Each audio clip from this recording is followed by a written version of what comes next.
Me dio los papeles de divorcio en mi cumpleaños, celebremos que me libro de ti. Su padre se rió. Hoy, ella duerme en su coche afuera de mi casa, rogándome ayuda.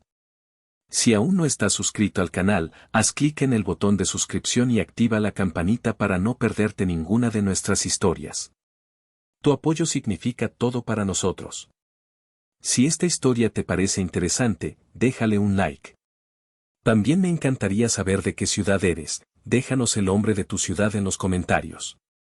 Ahora, empecemos con la historia. El aire en la sala de los Vargas siempre se sentía distinto, como si lo importaran de un país donde yo no tenía visa. Era un aire espeso, perfumado con el dinero viejo y la arrogancia silenciosa de quienes nunca han dudado de su lugar en el mundo. Pero esa noche, la noche de mi 34º cumpleaños, el aire era diferente. Estaba cargado, eléctrico, como el cielo antes de que se desate el diluvio. Sofía me había dicho que me tenía una sorpresa especial. Su entusiasmo durante toda la semana había sido extraño, casi febril. Yo, en mi estupidez, en mi desesperada necesidad de creer que las cosas podían mejorar, pensé que tal vez era una fiesta, un intento de reconciliación después de meses de una tensión fría que era peor que cualquier grito. Cuando entré, el silencio cayó como una guillotina. Toda la familia estaba allí. Don Ricardo, mi suegro, con su postura de patriarca y una copa de champán en la mano, me miraba con una sonrisa que no era más que una mueca de triunfo. Su esposa, Estela, con su collar de perlas y su mirada de desdén perpetuo. La hermana de Sofía, Isabela, y su esposo perfecto. Primos, tíos, todos ellos, un pelotón de fusilamiento vestido de lino y seda. Me miraban como los romanos debían mirar a los gladiadores, esperando la sangre. Sofía se acercó a mí. Llevaba un vestido rojo que yo le había regalado en nuestro aniversario, un vestido que ahora parecía una bandera de guerra. Su sonrisa era una obra de arte de la falsedad, tensa y brillante. «Feliz cumpleaños, mi amor», dijo, y la palabra amor sonó como un insulto. «Tengo una sorpresa para ti». Detrás de ella, escuché la risa ahogada de don Ricardo. No fue una risa, fue un bufido, el sonido de un animal satisfecho. Mi corazón empezó a latir con un ritmo pesado y torpe. Miré a mi alrededor, buscando una explicación, una pista que desmintiera la horrible sensación que me recorría la espalda. Fue entonces cuando Sofía sacó un sobremanila de detrás de su espalda. Por una fracción de segundo, un pensamiento idiota cruzó mi mente: ¿billetes de avión? ¿Los papeles de una casa? Ella me lo tendió. Mis manos no se movieron. «Ábrelo», ordenó, su voz perdiendo el falso dulzor y adquiriendo un filo de acero. Lo tomé. El sobre se sentía pesado, lleno de un futuro que se desmoronaba.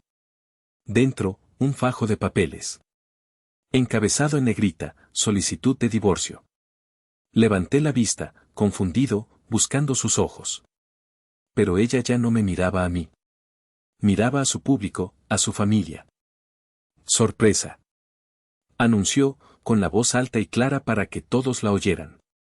«Te dejo por alguien que no es una decepción». El silencio que siguió fue absoluto, profundo, un vacío que lo absorbió todo. Y entonces, como un trueno, la carcajada de don Ricardo rompió el hechizo. Una risa fuerte, genuina, llena de un placer cruel. «Ya era hora», rugió, levantando su copa. «Por fin mi hija entró en razón. Salud». El sonido de las copas chocando fue el sonido de mi mundo haciéndose añicos. Mientras el veneno de esas palabras se esparcía por mis venas, una imagen extraña e inoportuna apareció en mi mente: el rostro de mi padre. No el rostro del hombre fuerte que intentaba ser, sino su verdadero rostro, el que yo conocía de las noches en que las cuentas no cuadraban o cuando el vecino volvía a aparcar bloqueando nuestra entrada. Era una expresión de infinita resignación, una tristeza tranquila, la aceptación de un hombre que había aprendido que el mundo era un lugar donde otros ponían las reglas y a él solo le tocaba obedecer. Mi padre, un hombre bueno, un mecánico con manos callosas y un corazón demasiado grande para su pecho, me enseñó todo sobre la honestidad y el trabajo duro. Pero también me enseñó, sin querer, a aguantar. A no hacer olas. A aceptar la injusticia con un suspiro y un así es la vida. Crecí viéndolo ser menospreciado por hombres con menos integridad pero con más dinero. Lo vi encogerse cuando su jefe le hablaba con desprecio. Lo vi sonreír con amargura cuando le negaban un aumento que merecía. Y yo, su hijo, juré en silencio que yo no sería así. Juré que yo lucharía, que yo me ganaría el respeto que a él siempre le negaron. ¡Qué ironía! Aquí estaba yo, 30 años después, en una sala llena de gente que me despreciaba, viviendo una versión de lujo de la misma humillación que mi padre había soportado toda su vida. Mi padre me enseñó que para sobrevivir, había que ser invisible. Durante años, creí que esa era la clave para ser aceptado por los Vargas, ser invisible, no hacer olas, ser complaciente. Creí que si trabajaba lo suficiente, si ganaba lo suficiente, si sonreía en las cenas familiares mientras don Ricardo hacía chistes sobre mi origen humilde, eventualmente me verían. Verían al hombre que amaba a su hija, no al becado que se casó por encima de sus posibilidades. Qué equivocado estaba. Para ellos, yo siempre fui el trabajito de Sofía, el proyecto de mi esposa. Mi esfuerzo era invisible, mis logros eran anécdotas curiosas. Cada ascenso, cada proyecto exitoso del que les hablaba con orgullo, era recibido con una palmadita condescendiente en la espalda. «Qué bien, hijo, sigue así», decía don Ricardo, antes de cambiar de tema para hablar del último viaje a Europa de Isabela o del nuevo yate de uno de sus socios. Recuerdo una vez, al principio de nuestro matrimonio. Con mi primer bono importante, en lugar de comprarme algo para mí, le compré a Sofía un collar delicado, una pieza de un diseñador local que sabía que le encantaría. Cuando se lo enseñó a su madre, Estela lo sostuvo entre sus dedos como si estuviera examinando un insecto. «¿Es plata?», preguntó, con un tono que dejaba claro que cualquier cosa que no fuera platino era básicamente basura. Sofía, para mi desolación, se quitó el collar y nunca más la vi usarlo. Y yo aguanté. Aguanté porque amaba a Sofía, o a la mujer que yo creía que era. Aguanté porque una parte de mí, la parte que se parecía a mi padre, susurraba que así era la vida. Que el amor requería sacrificio. Pero lo que yo estaba sacrificando no era mi comodidad, era mi dignidad. Pedazo a pedazo. Esa noche, en esa sala, rodeado de lobos sonrientes, entendí la lección que mi padre nunca pudo enseñarme. No se trata de aguantar. Se trata de saber cuándo dejar de hacerlo. Se trata de reconocer que hay batallas que no se ganan luchando, sino abandonando el campo de batalla para no darles al enemigo el placer de tu sufrimiento. La resignación de mi padre era su derrota. Mi silencio, en ese momento, tenía que ser mi victoria. La sorpresa de esa noche no debería haberlo sido. Las señales habían estado ahí, como pequeñas grietas en un muro que anuncian el derrumbe. Yo simplemente había elegido no verlas, tapándolas con la masilla barata de la esperanza. Los últimos 6 meses habían sido un lento descenso al infierno del silencio. Las conversaciones se habían vuelto transacciones de información: ¿pagaste la luz? ¿A qué hora llegas? El espacio entre nosotros en la cama se había ensanchado hasta convertirse en un abismo. Pero las últimas semanas fueron la fase terminal. Sofía había empezado a vivir pegada a su teléfono, un apéndice brillante que le provocaba sonrisas secretas. Sonrisas que no eran para mí. La había visto reírse sola mirando la pantalla, con esa complicidad tonta de los nuevos amantes. Cuando le preguntaba qué era tan gracioso, siempre tenía una respuesta vaga. Nada, un meme que me mandó una amiga, cosas del trabajo. Y yo, el idiota, le creía. Empezó a llegar tarde. Las cenas de trabajo se multiplicaron. Volvía a casa a medianoche, oliendo a un perfume caro que no era el suyo y a vino, mucho vino.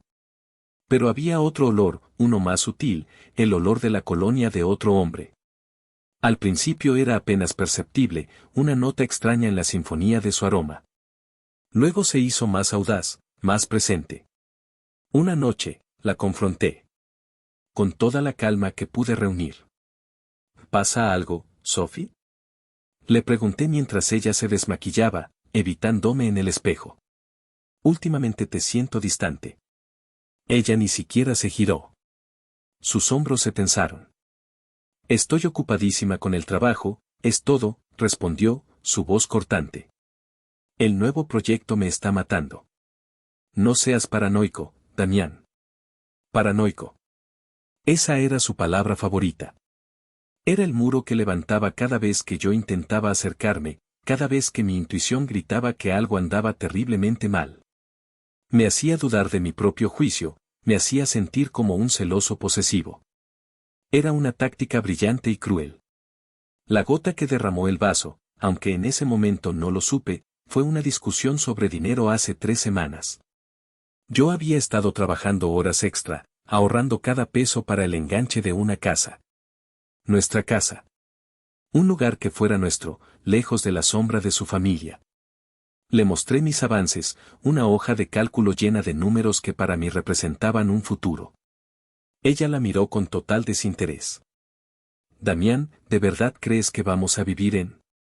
Hizo una pausa, buscando la palabra más hiriente, ¿esa colonia?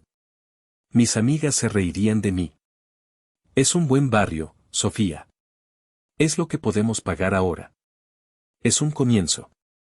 Ella se rió, una risa sin alegría. Un comienzo. Llevamos 6 años comenzando. Yo quiero viajar. Quiero ir a Europa este verano, como todos. Quiero vivir, no solo ahorrar para un futuro que nunca llega. Viajaremos. Pero primero construyamos algo nuestro. Fue entonces cuando sus ojos se llenaron de lágrimas, pero no eran lágrimas de tristeza, sino de frustración, de rabia. Es que no entiendes, Damián. Gritó. No entiendes nada. Mis amigas creen que te estoy manteniendo. Creen que me casé con un proyecto de caridad. Estoy harta de dar explicaciones. Y harta de sentir que mi vida es inferior. Esa noche, por primera vez, dormí en el sofá. No porque ella me lo pidiera, sino porque no podía soportar la idea de sentir su cuerpo junto al mío, un cuerpo que se sentía como el de una extraña. La mujer que amaba se había disuelto, reemplazada por un eco de las ambiciones y prejuicios de su familia. Ahora, de pie en esa sala, con los papeles del divorcio en la mano, todas esas piezas encajaban. Las sonrisas secretas, el olor a colonia ajena, la crueldad en sus palabras. No era una decisión impulsiva. Era un plan. Una ejecución meticulosamente preparada. Y yo era el cordero que había caminado dócilmente hacia el matadero, creyendo que iba a una fiesta en su honor. El eco de las copas chocando se apagó, pero la vibración permaneció en el aire, en el suelo bajo mis pies, en mis huesos. Me quedé inmóvil, sosteniendo los papeles. El mundo se había vuelto lento, borroso. Podía ver sus bocas moviéndose, pero no oía nada más que un zumbido agudo en mis oídos. Esperaban una reacción. Esperaban gritos, súplicas, lágrimas. Esperaban el drama, el espectáculo por el que habían pagado con una botella de champán. Y en ese vacío, en ese limbo de humillación, algo dentro de mí hizo clic. Un interruptor. El Damián que aguantaba, que sonreía, que intentaba complacer, murió en ese instante. Y de sus cenizas nació algo nuevo, algo frío y afilado. Levanté la vista y mis ojos se encontraron con los de don Ricardo. Su sonrisa de triunfo vaciló por un segundo al no encontrar la desesperación que esperaba. Miré a Estela, que apartó la vista, incómoda por mi repentina calma. Miré a cada uno de sus rostros satisfechos. Y finalmente, miré a Sofía. Su sonrisa también se había congelado, reemplazada por una máscara de confusión. Este no era el guión que ella había escrito. Fue entonces cuando la imagen de mi padre volvió a mi mente. Lo vi, con su tristeza resignada. Y una voz dentro de mí, una voz que no sabía que tenía, gritó, no. Mientras firmaba, vi el rostro de mi padre en mi mente, asintiendo con tristeza, como siempre lo hacía ante la injusticia. En ese instante, supe que yo no sería él. Mi silencio no sería mi derrota, sino mi primera arma. Una pluma, dije. Mi voz sonó extraña, tranquila, como si perteneciera a otra persona. El silencio volvió a caer, esta vez cargado de desconcierto. Don Ricardo, después de un momento, sacó su ostentosa pluma Mont Blanc del bolsillo de su saco y me la tendió como si me estuviera haciendo un gran favor. Caminé hacia la mesa de centro, una monstruosidad de mármol blanco y frío. Aparté una bandeja de canapés con el dorso de la mano, sin cuidado. El platito cayó al suelo con un ruido seco que hizo que todos se sobresaltaran. Nadie dijo nada. Extendí los papeles sobre la superficie pulida. Página tras página, mi nombre, su nombre, la historia de nuestro fracaso. Tomé la pluma. Su peso se sentía bien en mi mano. Y empecé a firmar. Mi firma, usualmente un garabato rápido, salió clara, deliberada. En cada línea punteada. Sin dudar. El único sonido en la habitación era el rasguido de la punta de la pluma sobre el papel, un sonido metódico, final. Cuando terminé, puse la tapa a la pluma con un clic satisfactorio. La deslicé sobre la mesa hacia don Ricardo. Luego levanté la vista y miré directamente a Sofía. Gracias, dije, y mi voz era pura calma. Es el mejor regalo de cumpleaños que he recibido. Me di la vuelta. Caminé hacia la puerta con la espalda recta. No corrí. No grité. No di un portazo. Simplemente me fui, dejándolos atrás en su silencio atónito, con su champán caliente y su victoria repentinamente vacía. La imagen de sus rostros confundidos fue el primer sorbo de una venganza que ni siquiera sabía que quería. Conduje sin rumbo, con las luces de Guadalajara convirtiéndose en un borrón de neón a través de mis ojos secos. No había lágrimas. Aún no. Solo un vacío helado donde antes había un corazón. Las calles familiares me parecían un país extranjero. Cada esquina, cada semáforo, era un recuerdo de una vida que había dejado de existir hacía exactamente 37 minutos. Mi coche, un sedán fiable pero sin pretensiones que don Ricardo una vez llamó práctico, me llevó por instinto. No le di una dirección, pero mis manos sabían a dónde ir. Terminé en el único lugar del mundo donde no tendría que fingir, donde no tendría que explicar nada si no quería. El taller mecánico de Miguel. Estaba en una zona industrial de la ciudad, un lugar que olía a aceite de motor, a metal y a trabajo honesto. Era mi antídoto para el mundo perfumado de los Vargas. Las luces del taller estaban encendidas. Miguel siempre se quedaba hasta tarde, luchando con un motor rebelde o simplemente disfrutando del silencio de su reino. Cuando bajé del coche, mis piernas se sentían débiles.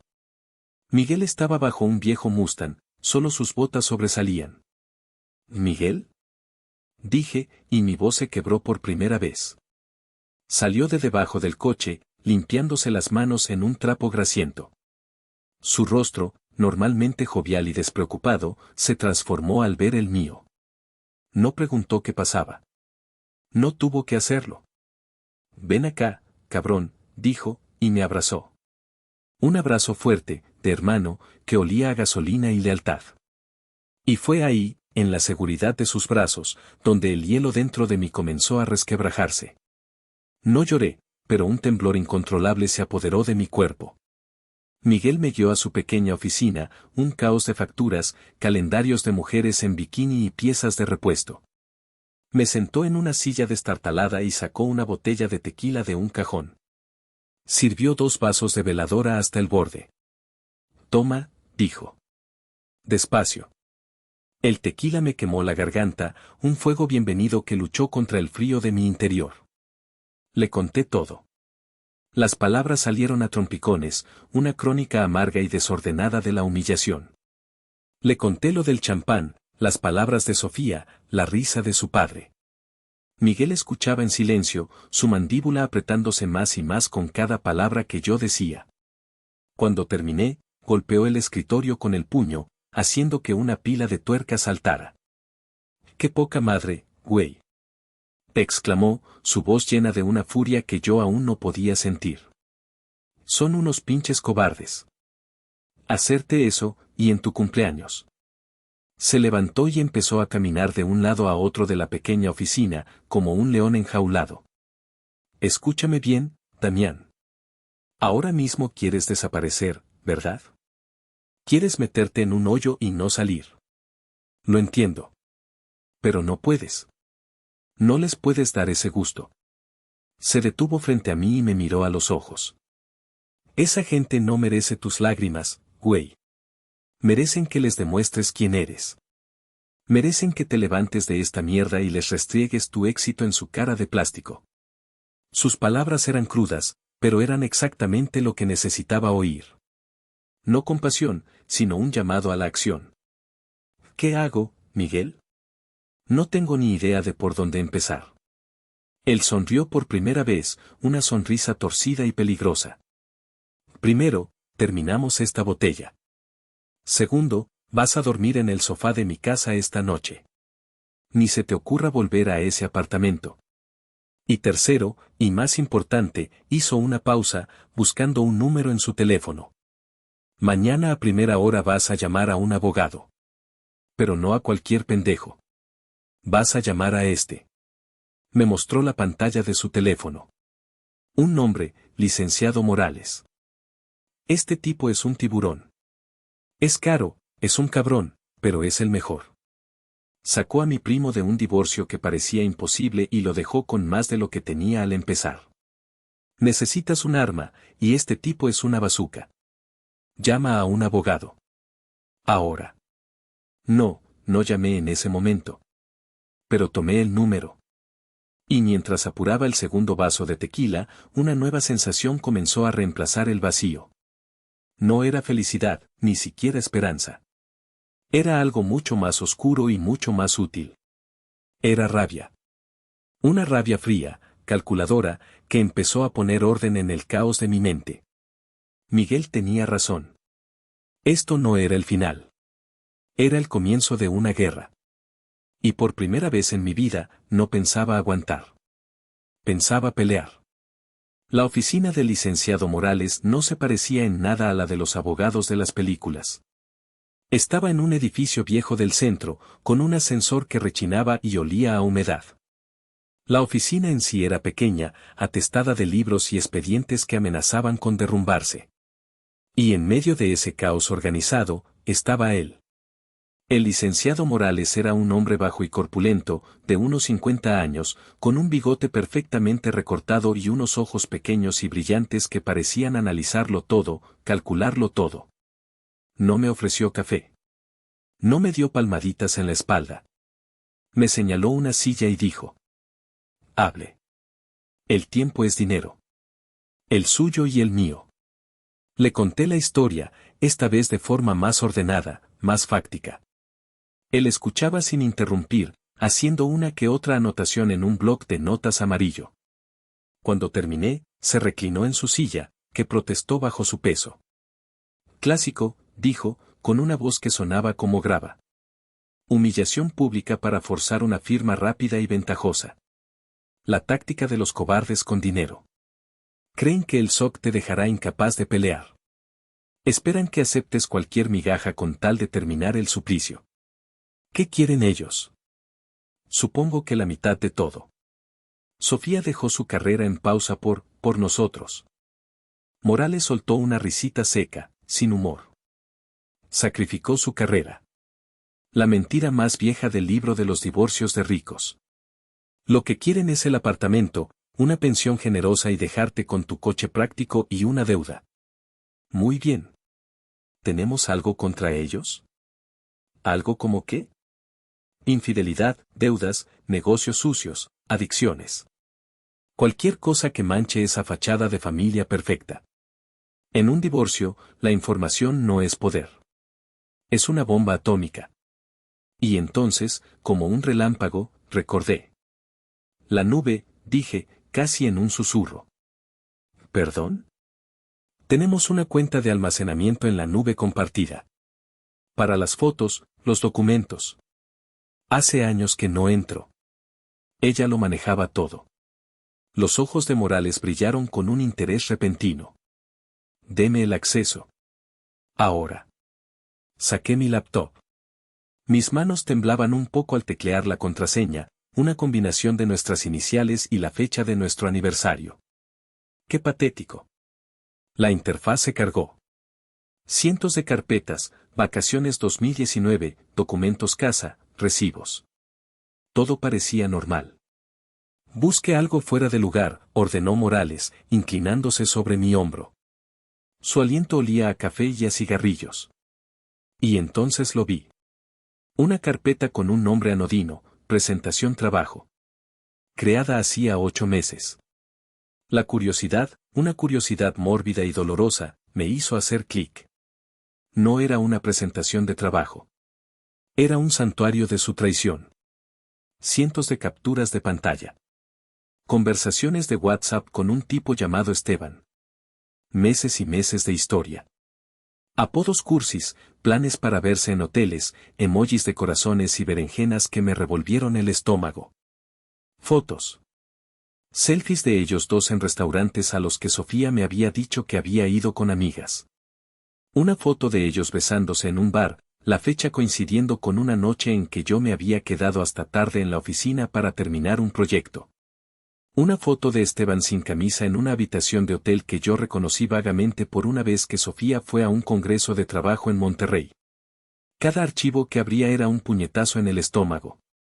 El aire se me escapó de los pulmones. Sentí una oleada de náuseas. Era real. No eran sospechas, no era paranoia. Era una traición sistemática, documentada y guardada estúpidamente en una carpeta compartida. Descárguelo todo, dijo Morales, su voz era un susurro emocionado, como el de un biólogo que descubre una nueva especie. Todo. En un disco duro externó. Ahora mismo. Mientras los archivos se transferían, con la barra de progreso avanzando con una lentitud agónica, seguí explorando. Y entonces encontré algo más. Entre las capturas de pantalla de sus conversaciones subidas de tono, había correos electrónicos. Esteban le pedía a Sofía información.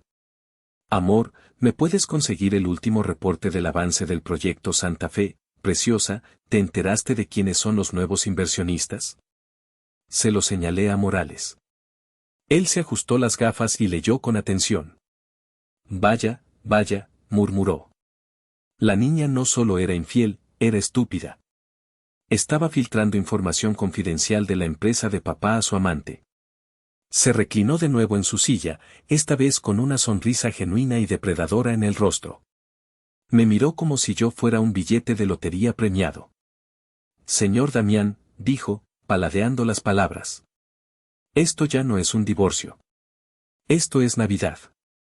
Su esposa y su adorable familia acaban de entregarle la soga con la que se van a ahorcar. Y nosotros, usted y yo, vamos a disfrutar tirando de ella. Muy despacio. Cuando salí de esa oficina, el sol del mediodía me pareció más brillante. El vacío en mi pecho no se había ido, pero ahora estaba lleno de algo más. Un propósito. La rabia fría de la noche anterior se había solidificado, convirtiéndose en una determinación de acero. Ya no era la víctima. Era el hombre que tenía la bomba atómica. Y acababa de encontrar al tipo perfecto para que me ayudara a construir el detonador. La estrategia de Morales fue una obra maestra de guerra psicológica. No lanzamos la bomba atómica. Apenas encendimos una cerilla para que vieran que teníamos el arsenal.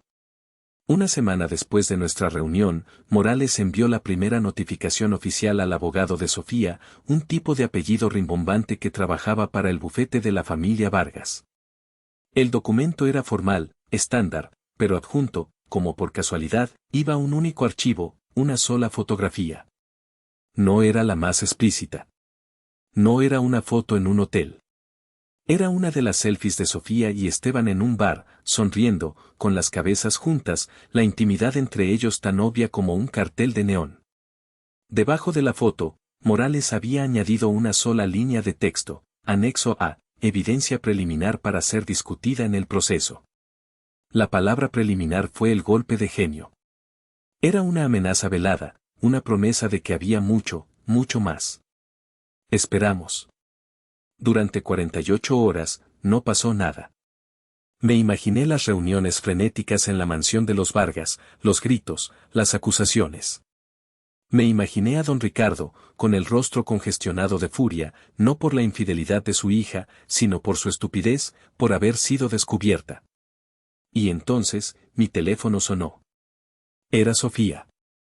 Había bloqueado su número, pero estaba llamando desde un número desconocido.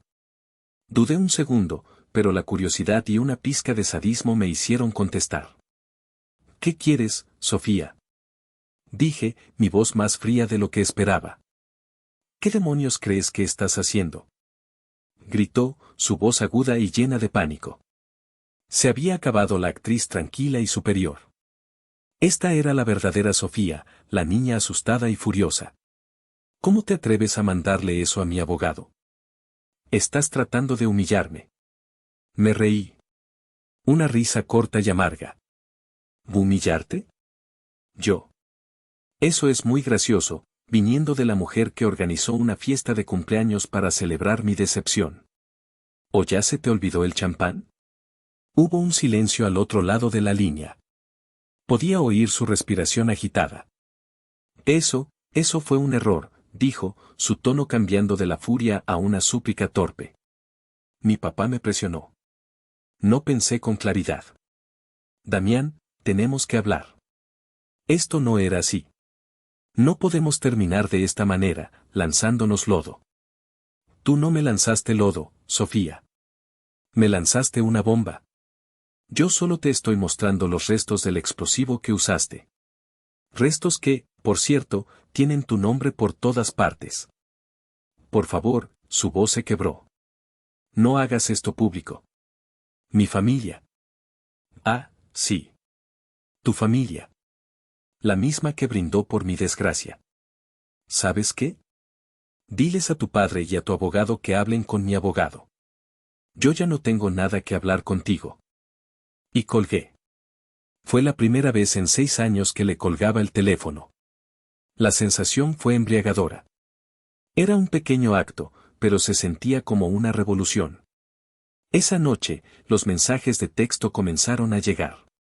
Ráfagas de ira, seguidas de súplicas, luego intentos de manipulación emocional.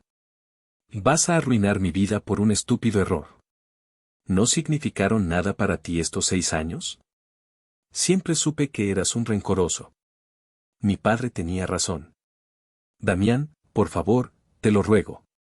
Pensemos en los buenos momentos. Podemos ser civilizados.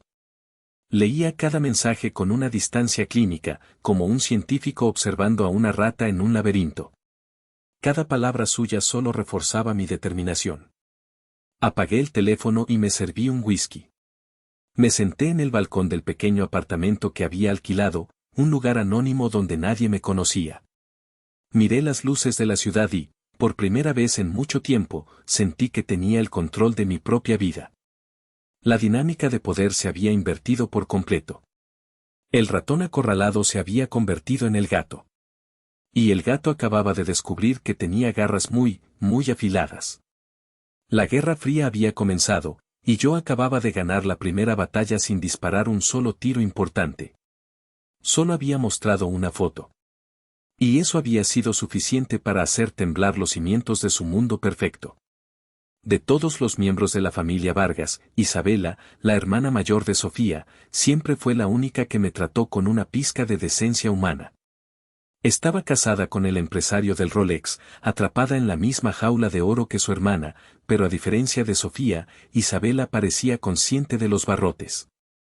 A veces, en medio de la arrogancia de don Ricardo o el esnobismo de Estela, nuestros ojos se cruzaban por un segundo y yo veía en los suyos una chispa de vergüenza. ¿Simpatía? Una semana después de mi llamada con Sofía, recibí un mensaje de un número desconocido. Damián, soy Isabela.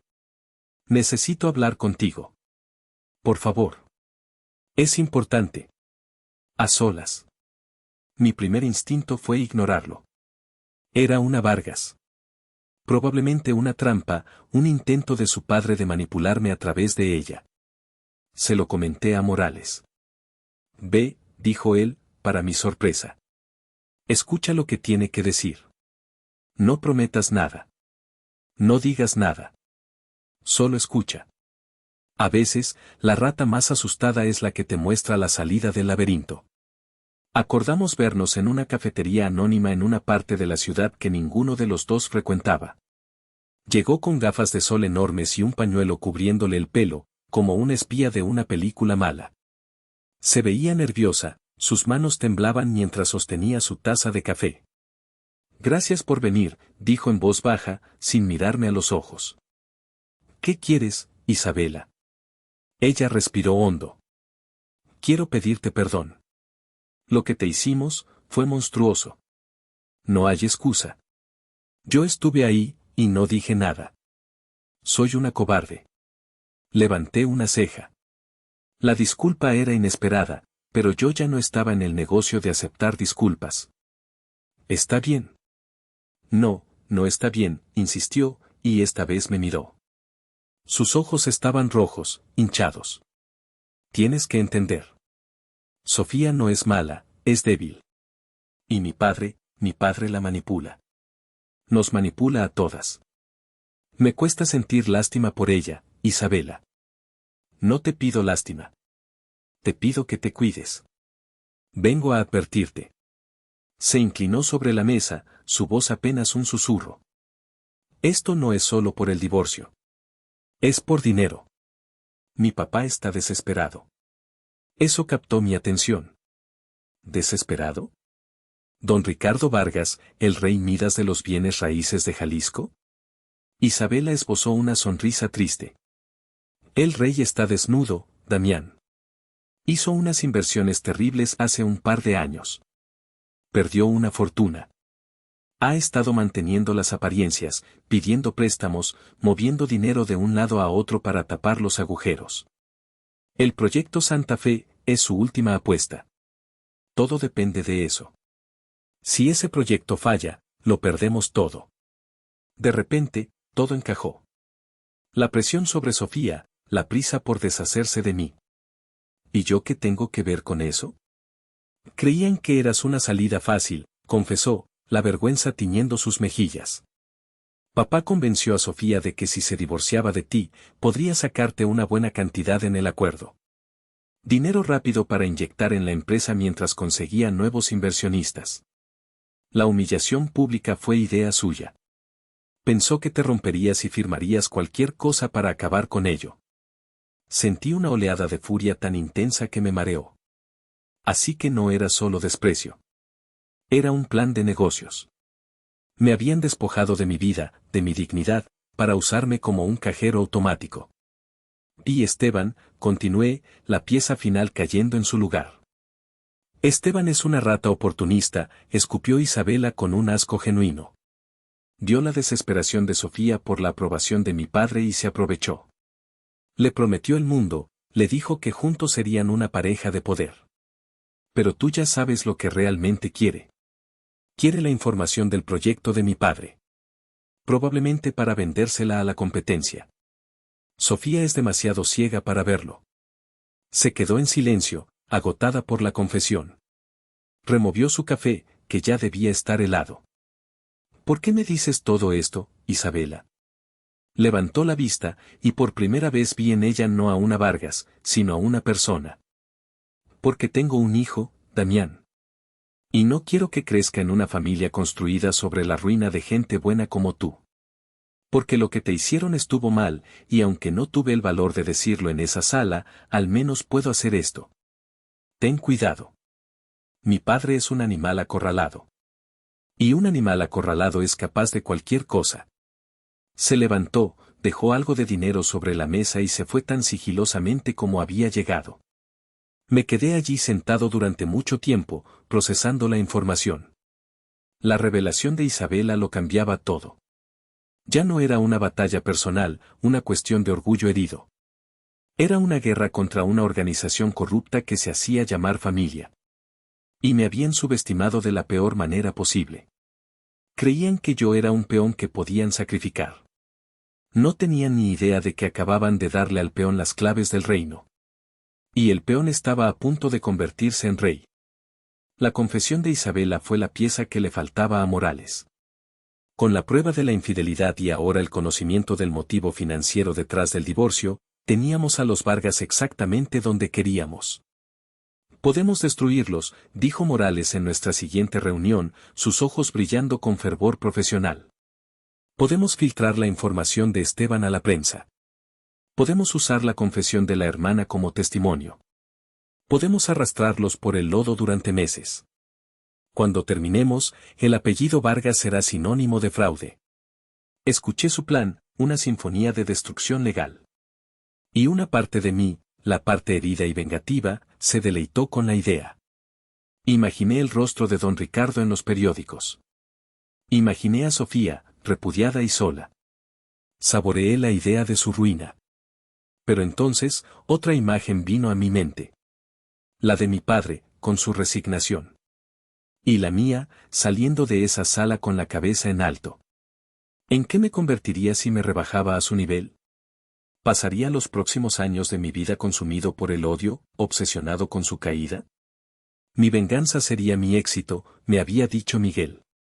Y mi éxito no podía construirse sobre las cenizas de otros, sino sobre los cimientos de mi propio trabajo. No, dije, interrumpiendo a Morales. Él me miró, confundido. ¿No? No vamos a filtrar nada. No vamos a ir a la prensa. Vamos a usar esto de otra manera. Le expliqué mi idea.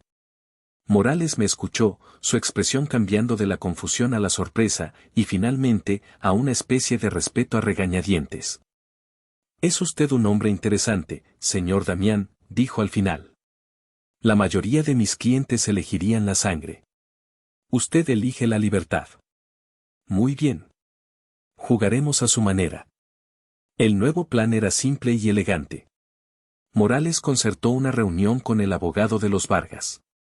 No presentó un ataque, sino una oferta de paz. Un acuerdo de disolución matrimonial rápido y discreto. Los términos eran brutales, pero presentados con una calma glacial. A cambio de nuestro silencio absoluto sobre la infidelidad de Sofía y las actividades empresariales cuestionables de don Ricardo, una frase que Morales usó con un placer visible. Yo recibiría el 70% de todos los activos líquidos conjuntos, la totalidad de mis fondos de jubilación y el apartamento, que sería vendido de inmediato para repartir las ganancias según ese porcentaje. Sofía no recibiría ni un centavo de pensión. Era un jaque mate. Sabían que teníamos pruebas para destruirlos públicamente. Sabían que una investigación sobre las finanzas de don Ricardo, por superficial que fuera, podría destapar el castillo de naipes que había construido. Acorralados, no tuvieron más opción que aceptar. Firmaron en menos de una semana. El divorcio se finalizó en un tiempo récord. De repente, me encontré con una cantidad de dinero que nunca había imaginado poseer. No era una fortuna, pero era un comienzo. Era capital. Era libertad. Lo primero que hice fue renunciar a mi trabajo. Amaba la programación, pero odiaba la burocracia corporativa. Siempre había soñado con tener mi propia consultora, un lugar donde pudiera hacer el trabajo que me apasionaba, en mis propios términos. Alquilé una pequeña oficina en un edificio de coworking, un espacio vibrante lleno de startups y emprendedores. Compré una laptop nueva, una pizarra y una cafetera de primera. Y en la puerta de cristal, puse un vinilo con el nombre que había elegido, Fortaleza Digital. El nombre lo era todo. Era una declaración de intenciones. Mi vida había sido asediada, mi fortaleza personal había sido violada. Ahora, me dedicaría a construir fortalezas para otros, protegiendo sus activos más valiosos en el mundo digital. Y en el proceso, reconstruiría la mía. Los primeros meses fueron difíciles. Largas horas, noches en vela, la incertidumbre constante. Pero era un tipo de cansancio diferente. Era el agotamiento satisfactorio de construir algo propio. Conseguí mi primer cliente, una pequeña empresa de comercio electrónico que necesitaba ayuda con la seguridad de sus pagos. Luego otro. Y otro. Mi reputación comenzó a crecer. No por publicidad, sino por el boca a boca. Damián, el tipo que no solo te vende un software, sino que se sienta contigo a entender tu negocio. El tipo que encuentra vulnerabilidades que nadie más ve. El tipo que es honesto, directo y cuyo trabajo es impecable. Estaba construyendo mi futuro, no sobre la venganza, sino sobre la competencia. Estaba demostrando, a mí mismo más que a nadie, que mi valor no dependía de con quién me había casado o de la aprobación de una familia de snobs. Mi valor estaba en mi mente, en mis manos, en mi capacidad para crear. Podría haberlos destruido. Pero elegí construirme a mí mismo. Y esa, me di cuenta, era la venganza más dulce y definitiva de todas. Meses después de la fundación de Fortaleza Digital, mi vida había encontrado un nuevo ritmo. Era un ritmo de trabajo duro, pequeños éxitos y una paz que no había sentido en años. La ira hacia los Vargas se había atenuado, convirtiéndose en un eco lejano, el recuerdo de una fiebre que ya había pasado. Estaba sanando. Pero sanar en soledad tiene sus límites. Había reconstruido mi vida profesional, pero mi vida personal era un solar baldío. Salía con Miguel, iba al gimnasio, pero evitaba cualquier tipo de conexión emocional profunda. La traición de Sofía había dejado una cicatriz, un miedo a ser vulnerable de nuevo. Fue entonces cuando conocí a Elena. Asistí a una conferencia de tecnología en la Ciudad de México, más por obligación que por ganas. Necesitaba hacer contactos, mantenerme al día. La mayoría de las ponencias eran aburridas, llenas de jerga corporativa y promesas vacías. Estaba a punto de irme cuando comenzó la última charla del día. La ponente era Elena. Una mujer de mi edad, tal vez un poco mayor, con una energía que llenaba el escenario. No era una programadora, era una consultora de estrategia empresarial, pero hablaba de tecnología con una claridad y una pasión que me cautivaron. Su charla no era sobre software, era sobre la confianza. Sobre cómo la tecnología estaba cambiando la forma en que las empresas se relacionaban con sus clientes y la ética que eso implicaba. Al final de su charla, durante la ronda de preguntas, levanté la mano. Interesante ponencia, comencé. Pero habla de la confianza como si fuera un activo que se puede gestionar. ¿No cree que en el mundo real, especialmente en el ámbito de la seguridad, la desconfianza es la estrategia más prudente? Partir del principio de que el sistema será atacado, de que el usuario cometerá errores. Ella sonrió desde el escenario, una sonrisa genuina que iluminó su rostro. Esa es una excelente pregunta del hombre que claramente trabaja en ciberseguridad, dijo, y el público se rió. Y tiene razón. La prudencia es esencial.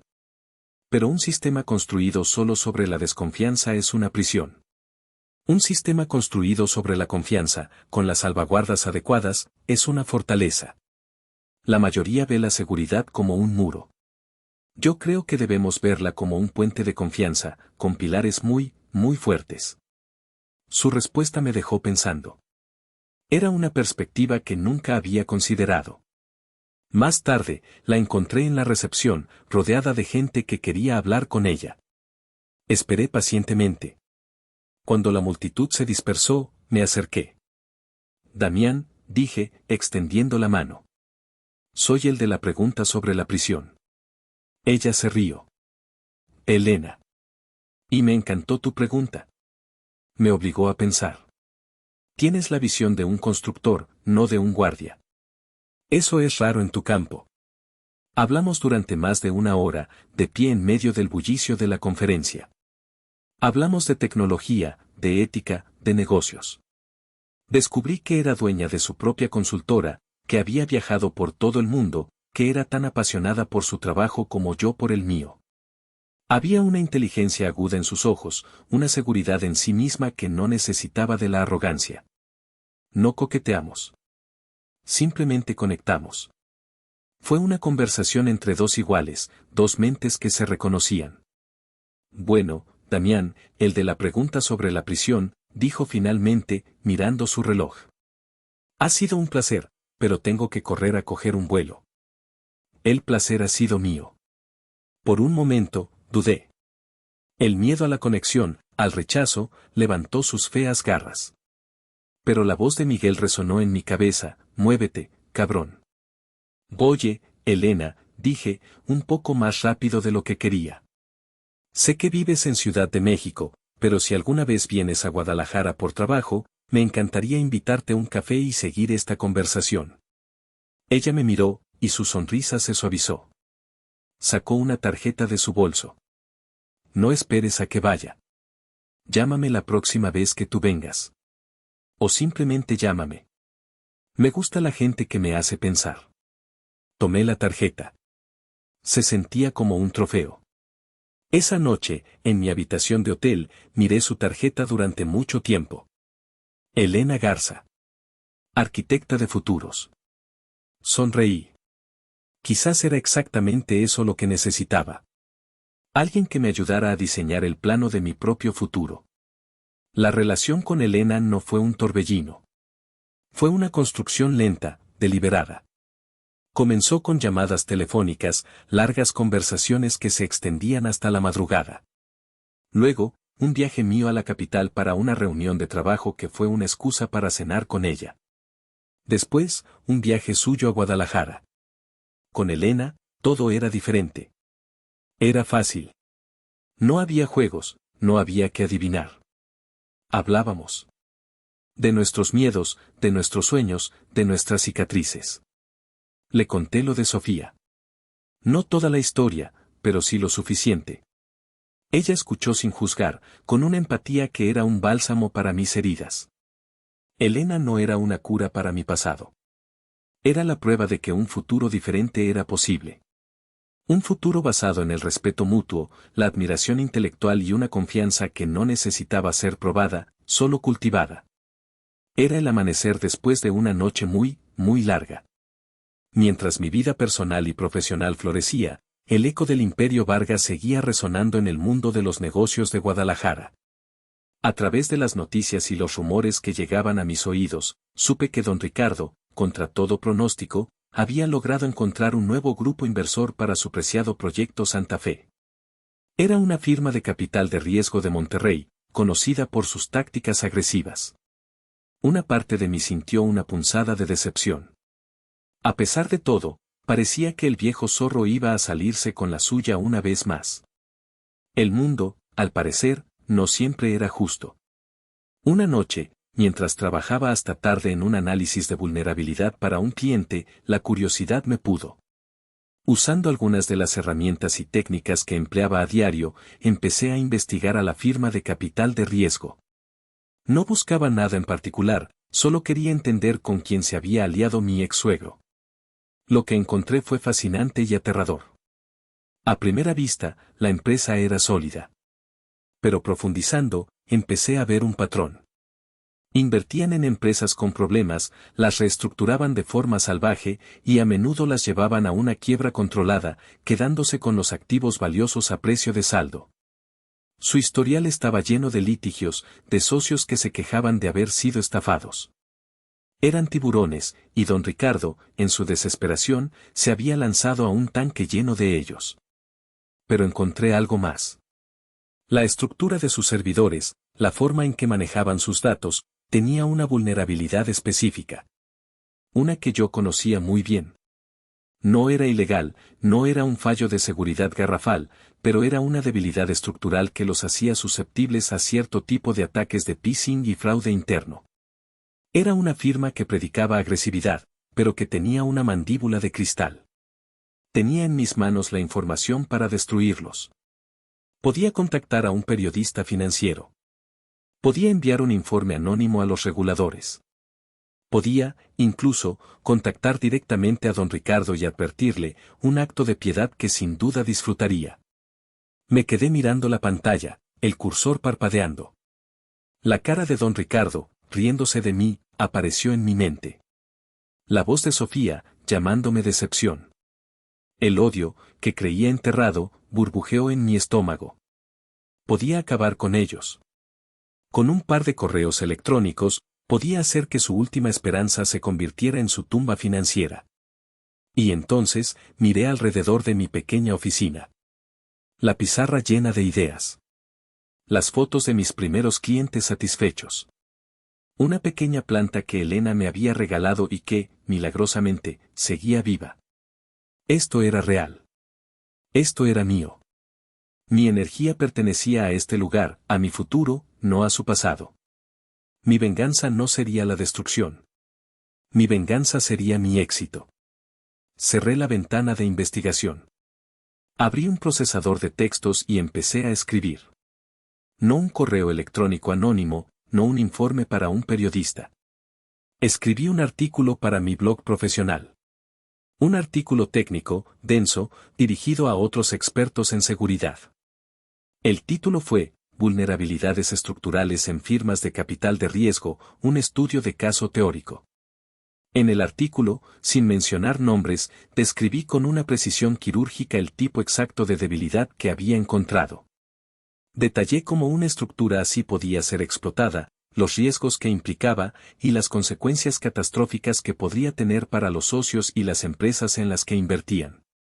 Era un trabajo puramente profesional, una contribución al conocimiento de mi campo. Pero sabía que los periodistas financieros, los analistas y los reguladores leían mi blog. Sabía que los competidores de esa firma también lo hacían. No estaba lanzando una bomba. Estaba publicando el plano de la bomba para que todo el mundo lo viera. Estaba poniendo una bala de plata en la mesa y dejando que otros decidieran si la usaban. Presioné publicar. Cerré la laptop. En la esquina de mi oficina, mi perro rescatado, Max, un mestizo de 3 patas y un corazón de oro, levantó la cabeza y me miró. Cogí su correa. Vamos, amigo, le dije. Es una buena noche para un paseo. Mientras caminaba bajo las estrellas, sentí un peso levantarse de mis hombros. Había hecho lo correcto, de la manera correcta.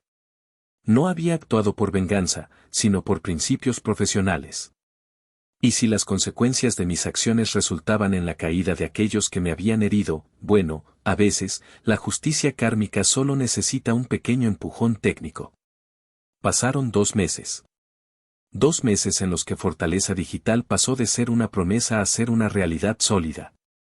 Contraté a mi primer empleado, un joven programador brillante y lleno de energía. Nos mudamos a una oficina un poco más grande en el mismo edificio. Mi relación con Elena se hizo más profunda, más fuerte. La vida era buena. Era tranquila. Casi había olvidado el artículo del blog, la bala de plata que había dejado sobre la mesa. Una mañana de martes, estaba en una llamada con Elena, discutiendo planes para un viaje de fin de semana, cuando una notificación de noticias apareció en la pantalla de mi ordenador. El titular me heló la sangre. Escándalo financiero sacude a inversores, Proyecto Santa Fe se desploma en medio de acusaciones de fraude. Hice clic.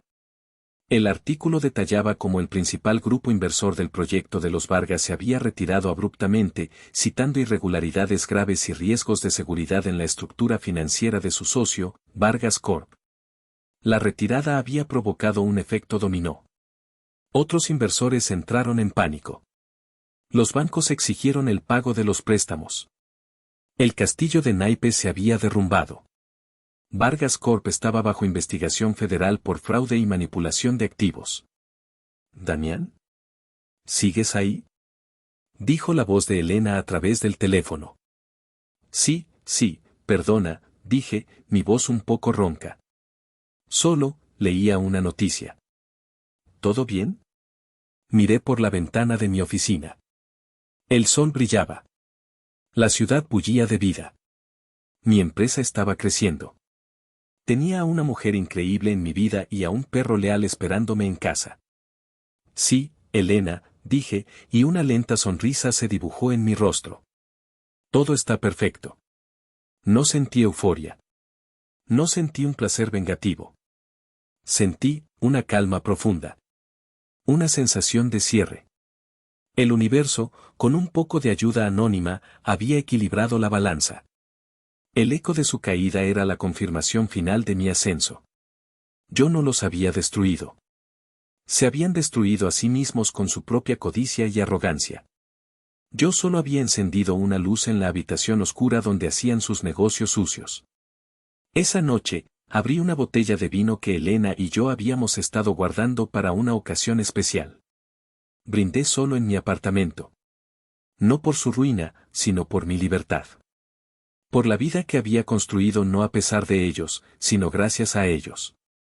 Su traición había sido el catalizador, el fuego que me había forzado a forjarme de nuevo, más fuerte, más sabio, más yo mismo que nunca. El eco de su caída era el sonido de mis cadenas rompiéndose para siempre. La vida tiene una forma irónica de cerrar los círculos. Exactamente 6 meses después de la fiesta de mi humillación, en lo que habría sido nuestro 7º aniversario de bodas, recibí una visita inesperada. Era casi medianoche. Estaba en el sofá, viendo una película con Max roncando a mis pies, cuando mi teléfono vibró con una notificación del timbre de la cámara de seguridad.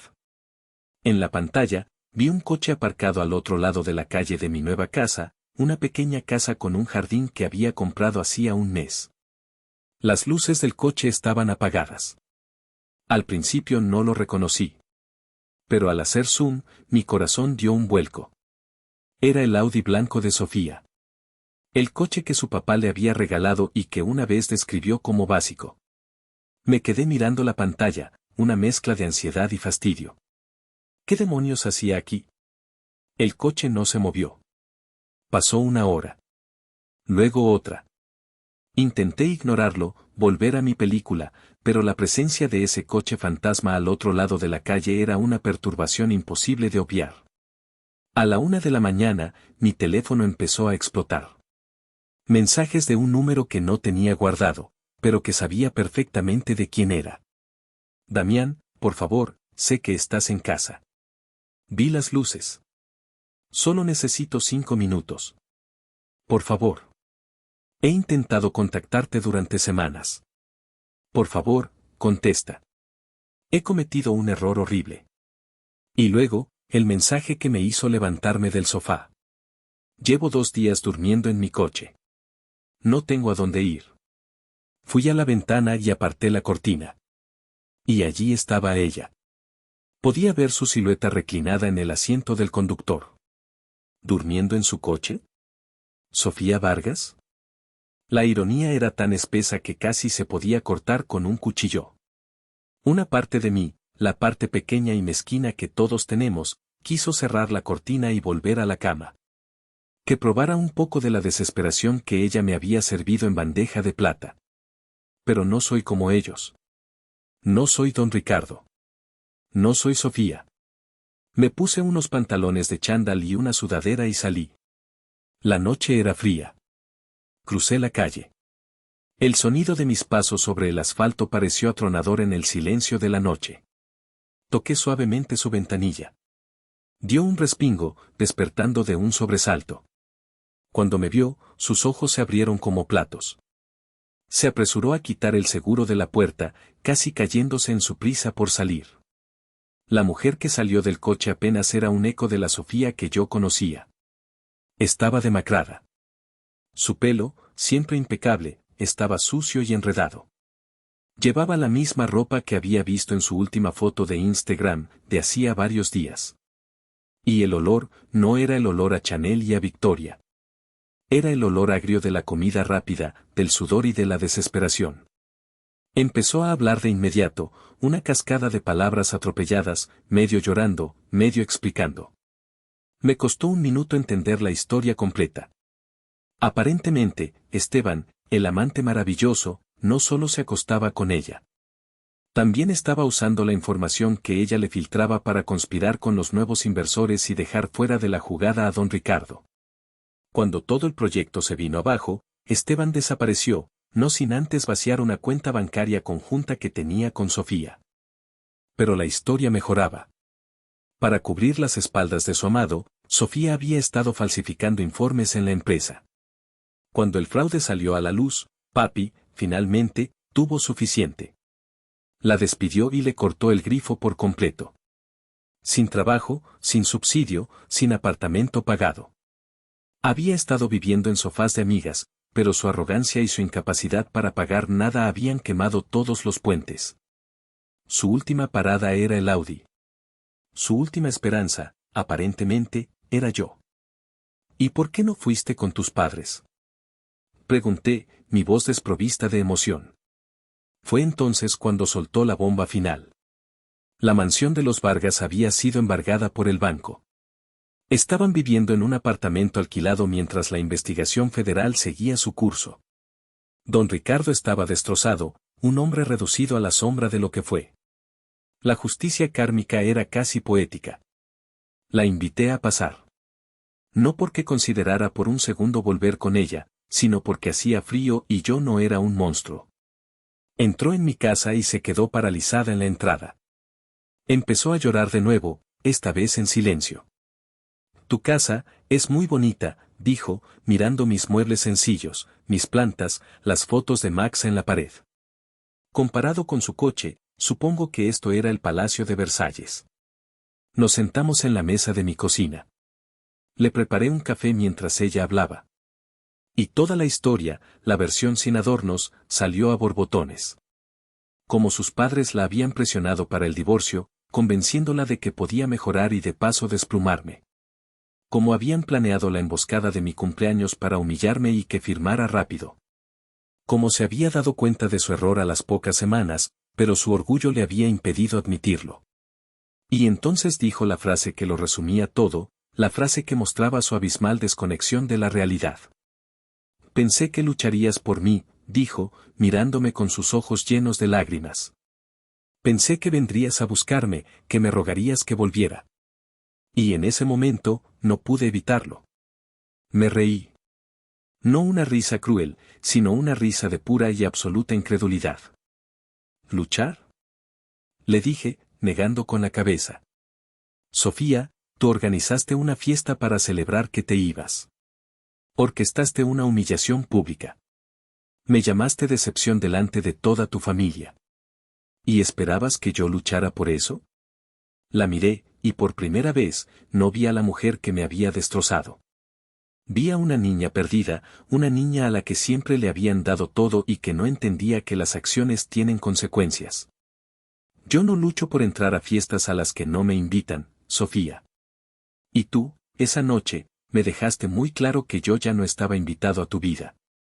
El shock en su rostro me dijo que, en toda su vida, nadie le había hablado con tanta franqueza. La reina había sido destronada, y no tenía ni idea de cómo vivir en el mundo de los mortales. Le permití quedarse en el sofá esa noche. Fue un acto de humanidad básica, no de afecto residual. Verla acurrucada bajo una manta, una figura patética en medio de la sala de estar que simbolizaba mi nueva vida, fue extrañamente desolador. No sentí placer en su miseria. Solo una profunda y abrumadora tristeza por el desperdicio. El desperdicio de nuestros años juntos, el desperdicio de la persona que ella podría haber sido si no hubiera estado tan consumida por las expectativas de los demás. A la mañana siguiente, preparé el desayuno. Huevos revueltos y café. Un hábito de nuestros años de matrimonio que realicé de forma automática. Comimos en silencio en la mesa de la cocina. Ella comía con una voracidad que revelaba días de mala alimentación. Yo apenas toqué mi plato. Mientras comíamos, su teléfono, un modelo viejo y con la pantalla rota, sonó. Era su padre. Puso el altavoz, otro viejo hábito de cuando quería que yo fuera testigo de sus conversaciones importantes. La voz de don Ricardo era casi irreconocible. Se había ido la resonancia autoritaria, el tono condescendiente. Lo que quedaba era la voz temblorosa y cansada de un hombre derrotado. Sofía, ¿dónde estás? Preguntó. Estoy, con un amigo. ¿Conseguiste algo de dinero? El abogado quiere un adelanto para la próxima audiencia. Tu madre y yo, no tenemos nada, hija. Hubo una pausa larga y pesada. Papá, dijo Sofía, su voz apenas un hilo, estoy en casa de Damián. Silencio total al otro lado de la línea. Me imaginé a don Ricardo procesando esa información. El hombre al que había despreciado, al que había llamado poca cosa, era ahora el último refugio de su hija. La humillación debía ser insoportable. Damián, dijo finalmente, y mi nombre sonó como ceniza en su boca. Escuché que te está yendo bien. Tú, tu empresa. Sí, respondí yo, mi voz tranquila. Necesitamos ayuda, Damián. Contactos. Alguien que nos asesore. Quizás podríamos discutir oportunidades de beneficio mutuo. Casi me atraganto con el café. El descaro. El mismo hombre que se había reído en mi cara mientras mi vida se desmoronaba, ahora me estaba pidiendo ayuda. No por orgullo, sino por pura y abyecta desesperación. Miré a Sofía. En sus ojos había una mezcla extraña de vergüenza y una chispa de esperanza. La esperanza de que yo, el buenazo de Damián, el que siempre aguantaba, volviera a ser su salvador. El salvador de toda su familia. No me interesa ningún acuerdo de negocios con usted, don Ricardo, dije, con una calma que me sorprendió a mí mismo. Pero conozco a alguien que podría ayudarles. Es una consultora brillante, especialista en reestructurar empresas en crisis. El alivio en la voz de don Ricardo fue palpable. ¿De verdad? ¿Quién es?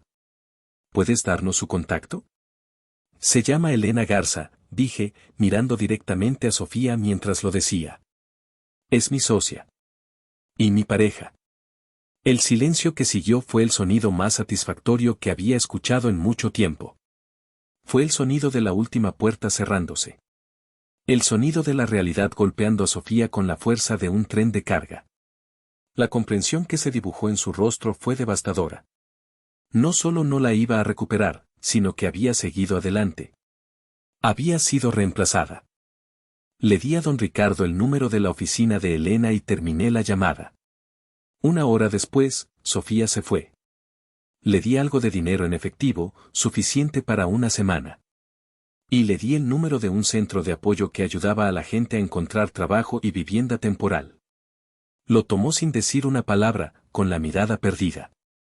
Mientras estaba en la puerta, con su pequeña mochila al hombro, se giró por última vez. ¿Algún día me perdonarás?, preguntó, su voz rota. La miré. Y para mi propia sorpresa, me di cuenta de que la respuesta era sí. Ya te perdoné, Sofía, dije suavemente. No por ti, sino por mí. Aferrarse al odio es un veneno que te tomas tú esperando que muera el otro.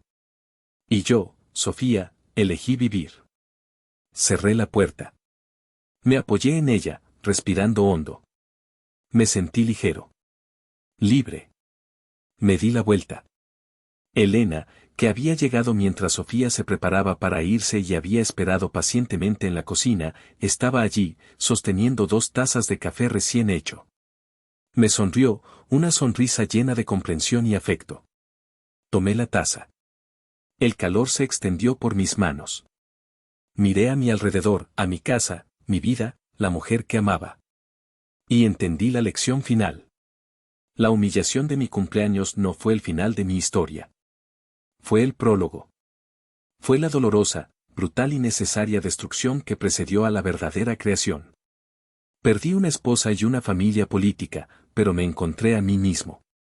Y ese, me di cuenta, fue el mejor regalo de cumpleaños que nadie podría haberme dado jamás.